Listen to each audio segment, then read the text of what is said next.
Fala pessoal, tudo bom? Hoje eu vou mostrar para vocês o meu processo de preparação do modelo para enviar para a impressora 3D usando o programa Blender. Aqui no programa Blender, você sempre tem a opção de exportar o modelo inteiro sem nenhum encaixe, apenas juntando os arquivos e importando em formato STL. Porém, dependendo do modelo, se você simplesmente exportar em formato STL sem nenhuma otimização, você terá que usar muitos suportes, aumentando o consumo de material. Pensando em uma impressora de resina, um objeto inteiro demora muito mais para imprimir. Então, o ideal é sempre dividir em várias partes quando for imprimir resina.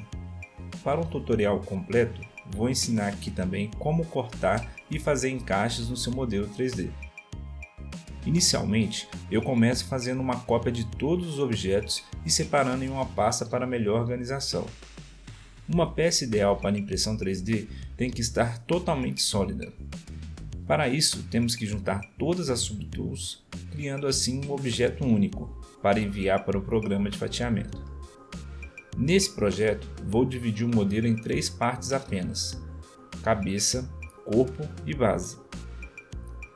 Após feita a cópia e separada as peças, preciso aplicar todos os modificadores, convertendo as subtools em mesh e unindo-as com a função remesh, criando um objeto assim totalmente sólido. No entanto, a malha agora está com a resolução muito alta e pesada. Para resolver isso, usamos a função Decimate, que vai otimizar a nossa malha automaticamente, deixando ela mais leve. Costumo usar o valor de 0.2, que já é o suficiente. Agora, falando sobre os encaixes, primeiro precisamos preparar um dos lados que será o encaixe. Aqui escolhi preparar a parte do pescoço que terá encaixe, criando uma superfície mais plana e escondida dentro da gola da camisa. É sempre importante deixar escondido o encaixe para não ficar muito visível a junção das peças. Preparado o local, vou usar o modificador Boolean para criar o corte perfeito na outra parte do encaixe. Seleciono o modificador e marco a função Difference, que vai eliminar toda a parte do encaixe que estiver se sobrepondo. Lembrando, você sempre usa o modificador na peça que será cortada. O mesmo processo é feito no encaixe entre a base e o corpo. Após definidos os locais de encaixe e cortadas as partes que estavam se sobrepondo, vamos criar um objeto que vai ser como um pino de junção entre os encaixes. No caso, escolhi o cubo para ser esse pino.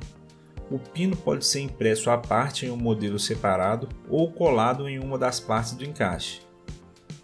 Nesse caso, vou unir o pino em uma das partes. Nessa hora é importante você já pensar na orientação que você vai colocar a peça para imprimir. Não é o ideal deixar o pino virado para a mesa da impressora, devido à questão dos suportes. Então, quase sempre a melhor posição para fixar o pino é na parte de baixo do encaixe. Por exemplo, pensando no encaixe entre a base e o corpo, a parte de baixo será a base, então faço a junção do pino com a base.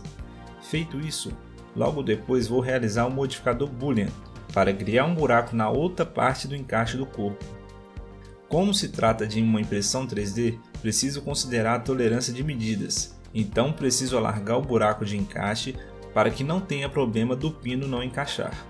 É bastante simples, somente crio uma cópia do pino e aumento a escala dele, antes de aplicar o modificador. Com isso, o buraco de encaixe já terá uma folga suficiente. O mesmo é feito em todos os encaixes, finalizando esse processo. Por fim, é só exportar cada parte separada em STL e imprimir o seu modelo. Conseguiu aprender algo no vídeo? Se sim, curta e se inscreva no canal. Valeu!